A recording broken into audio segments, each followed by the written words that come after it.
On a perfect day, I know that I can count on you. That's not possible. Tell me, can you weather the storm? 'Cause I need somebody who will stand by me through the good times and bad times. She will always be right there. Sunny days, everybody loves them. But tell me, baby, can you stand the rain?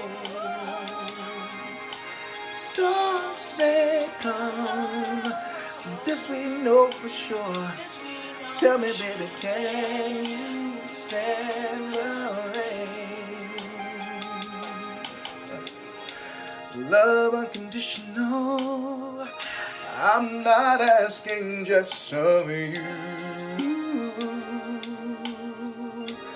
Girl, to make it last, I'll do whatever needs to be done. Yeah, I had to get that part out. What's going on, family? This is Phillip of Phillips Rhythmic Kitchen. Guess what? You're hanging out in my kitchen. And that's Boys to Men's Can You Stand the Rain? I don't own the rights to it, but I do like singing it from time to time. And Johnny's part really just does it for me. I mess with Ralph's part, but you know what I'm saying. I can get away with it. I'm not saying I'm a Ralph Tresman. But anyway, what's going on? It's Wednesday afternoon, and a lot of stuff is going on, man. It's interesting. A lot of stuff is going on. I've heard a couple of things that have kind of hurt my heart. Folks snatching bags from women coming out of grocery stores, a couple of break-ins, stolen bikes. I mean, it's like the energy, kinetic energy is kind of picking up, so we really have to pay attention right now and really kind of keep ourselves focused. To do that, to that end, is not to take away from any of the things that's going on, but just to kind of say, hey, it doesn't all have to be what we say it is. What I decided to do, I was going to prepare these collard greens, and for anyone who knows about collard greens, this is an undertaking, so we're going to get right into it. I'm going to get my bowl down from here. I didn't put something to catch my collard greens. So here's what we're going to do. First of all, what we did was took our collard greens and we put them into a solution of water and Himalayan sea salt just to wash them, then we rinse them off. Now, I just left them in there for a little while so nobody can lose their minds, just to kind of clean them. So what we're going to do now, I'm going to show you. We're going to prepare them for our pot. So we take a leaf and we take that leaf and we cut these veins here, right along in here, on both sides. And then this is what helps keep the greens from being hard. You just kind of take your knife, and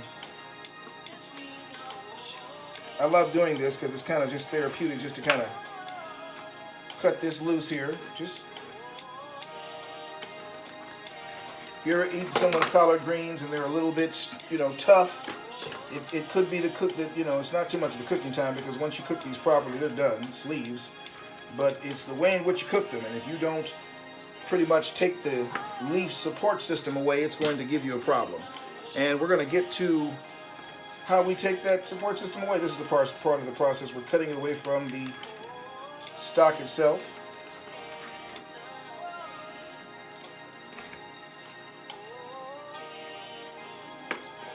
My mama taught me this. And speaking of my mama, I got a phone call from my mama. Let me look at the camera. I got a phone call from my mother, and she said apparently she thinks I gave the wrong impression of my mother by saying she was a ass kicker, which she was. But that's not to say she was not a sweet, wonderful mother, because there's a picture of us, my brothers and sisters and I, and there were 6 of us, and we're all sitting on the porch, and this man says, well, who's the mommy? And apparently I said something to the effect of, well, her's the mommy, because she looked like us. She looked like a little bitty girl herself, and she maintained, and I think it's so funny. She says I painted her in a bad light. I'm thinking, Mom, no, I didn't, but I want to make sure you understand something. My mom was, to all intents and purposes, a very tough lady. She had to be, because of where she came from. She was a Black Panther, and she was kidnapped, and she was all a number of different things happened to my mom. So it made her a little quick about making sure she dispensed justice, and she didn't want any foolishness. And she wanted you to answer her questions when she asked them of you, and she was always trying to make sure that we did the right thing. She just didn't want us just doing any old thing kind of raggedy. So I don't want you to think that my mom was just this rowdy little lady running around here shooting at people. No, she wasn't. She wasn't. She never had to quite shoot either of my brothers. She just pulled guns on them. So she also told me to make sure I tell you that these are my recollections. These are the recollections of a very bright child who spoke at a very young, early age and has been speaking since I was knee-high to a boll weevil and probably before that. So these are my recollections, and if I'm wrong, you know, we all have images and ideas of what our mom was and was not. So, you know, my mom was just not a play person. For example, there was this little girl that I kind of liked, Carla Morgenstern, who lived right next to Mayor Bradley up on Irving, and I liked her a lot. And I wanted to see her, so I left my school, Erie E Alternative School, whoop, and I traveled up Western, and I hit Wilshire, and I spent the entire afternoon standing beneath her balcony talking to her. We were just laughing, and we're talking, and she's dropping down little stuff, and she put a string down. I'm tying stuff on the string, and it's just disgusting. Well, she sent me down this album and something else, and she says, "You keep that, that's yours." And I was like, okay. And then all of a sudden I realized, oh, dang, it's getting dark. So I decided to make my way home. And on the bus, it's getting darker. Straight down Western, it's getting dark now. It's getting dark. I'm like, oh, Lord, I'm in trouble. So I get to the house. I get to my block. We're going to smash up some garlic. I get to my block, and I'm moving fast because it's getting darker. And I ain't never been out like this, man. I ain't never been out like this. And I see my house coming up, and I realize I cannot walk into this house with this album and stuff because the lie I told was about a rehearsal. And now I'm going to come in here with something else. So I went to my room, which was the first room on the first floor. And when I refer to my dad, I refer to my stepdad because my real dad was murdered, but I refer to my stepdad. So my stepdad, I raise my window up and I hide my albums that I've gotten that's going to prove that I was not where I was supposed to be. And I come in the door and I'm met by my mother. And my mother just starts talking to me about where you been and what's going on. She said, late rehearsal. I'm like, yeah, late rehearsal, yeah. She's like, okay, well, you know, I don't think I like this. I don't think I want you doing this too much more. I want you in the house. I'm like, okay. And then my stepdad walks around. And my dad walks around the corner. And he's got a plate of food. And, you know, typical Richard Gould's fashion. He's got his hat cocked ace deuce with his muscle t-shirt on. And he's, yeah, okay, yeah, man, you know, watch that. So I go to my room. Yes! Yes! If I get away with this, maybe I can go do all kind of things. Go to my window and pull up my window to retrieve my stuff, and everything's gone. Everything is gone. El Gondo. And I'm like, what in the world? Now, mind you, I have 4 other brothers and sisters who are quite capable of getting me, and sometimes they do. So I cannot say, Mama! That's your only weapon. Mama! So what I'm doing right now with these greens is I'm taking the leaves that I cut off and I'm folding the leaves. I'm rolling the leaves. Sorry, not folding them. I'm rolling them. And then I'm going to take my handy-dandy knife. And my mother just said, do this. Just cut them. But, you know, I'm a little weirdo, so I like to do this. I like to cut them down the middle. And then I like to, because what we're doing is we're cutting the veins. We're cutting the veins and we're undermining the structure of the green. I just threw that in there for some scientific shit. Instagram, I can say that. Okay, so anyway. So I can't say anything. I can't say a word about where my album is. And I'm looking at my brothers and sisters like, and they're all like, now,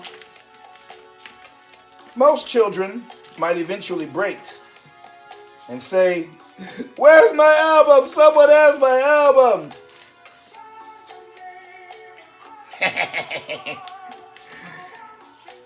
My mother will tell you if you ask her. I asked her about that album and what happened to it about 5 years ago, 10 years ago. I'm 58 years old. You hear me? I wasn't asking nothing. They could have kept that album, because if it was them and they knew what was happening, if they didn't push the issue, I wasn't going to push the issue. If it was my brothers and sisters and I couldn't push the issue, they just had an album that didn't make no sense to them with their little silly behinds. My mother said, she fell out laughing. She said, "I wish Richard was here, because we were cracking up." She said, "While you were coming in the door, we saw you coming down the street, and we saw you veer off to the room, and I looked out the window and saw you raising your window up. So we, parents, you got, man, I'm telling you, parents." She said, "My father ran downstairs to go to my room and retrieve the album while she stalled me at the stairs. So all that old, wait a minute, was mind screwing. They were mind screwing with me to get me to," it was jacked up, just jacked up. But I didn't ask her about that damn album till I was almost 58 years old. I didn't ask her about nothing. I didn't care. My point is this. I knew my mom was not a playtime thing. That's what I mean when I say what I said. I'm saying it to be funny, but my mom was not a playtime person. She couldn't be a playtime person because she had 6 children to deal with, plus a house, plus a car, plus a husband, she had a lot of stuff, beauty salon, going to school. She used to sit at the table and cry before she became a hairdresser. And my dad would go, "Oh, come on now, you can do it." And she'd throw something at us. No, she wouldn't. No, she didn't. So anyway, and I think that's the key, what my mother was trying to say to me today. And I think we're all kind of going through that. Individually, we're all very strong and tough people. However, what we're going through right now is testing everybody's mettle.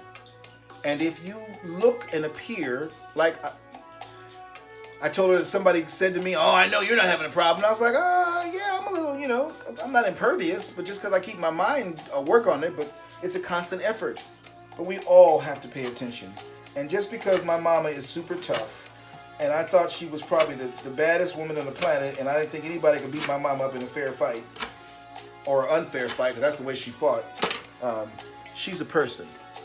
She has feelings, like we all have feelings. So let's just take care of each other and pay attention, you know what I'm saying? So to Colleen, Texas, I apologize to my mama for saying that she was rougher than sandpaper on Tuesday. I have no idea what that meant. But I love you, mama. And listen, guys, I'm going to cut up the rest of these greens, and then I'm going to throw the ingredients in the pot, and I'm going to call you guys back, or get you back online, and we're going to figure it out, okay? All right, peace, family. Peace! I don't own the rights to this music either.